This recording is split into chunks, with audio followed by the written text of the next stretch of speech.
Valley Run is probably one of the tighter vehicle-oriented maps, so the side with the most vehicles won't necessarily have the biggest advantage.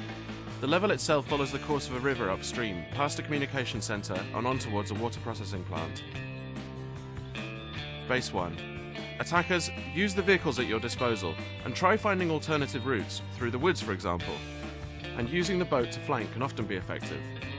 For the first base you'll have artillery, which can really soften up defences for an attack, but watch out for teammates. This is the gatehouse of the complex, and as such is a natural bottleneck for defenders to set up shop. The opening is wide, but easily defended, however watch for attackers flanking you. Base 2. Attackers, vary your attack routes, watch out crossing the bridge, there's a lot of cover for a defender ambush, and you'll be in the firing line for static defences. You can sometimes slip through to the side of the communication centre if combat is focused elsewhere. The main feature, the comm centre, is essentially a fortress. Try to hold it as long as possible. Split defences between the entrances, but watch out for the side entrance. There are lots of ambush points across the bridge and the ford. Mines and C4 can make the attackers' lives miserable. Base 3.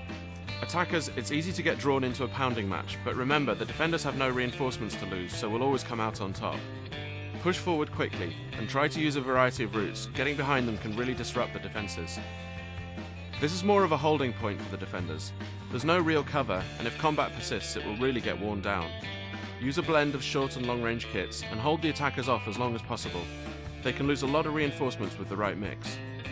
Be prepared for attackers appearing behind you unexpectedly. Base 4. Attackers, be prepared for defenders exiting the base. If they do, try to get in behind them. Solitary squads can take down a crate quickly. Because the crates are separated, the defenders will tend to spread. Focusing on one crate can often yield results.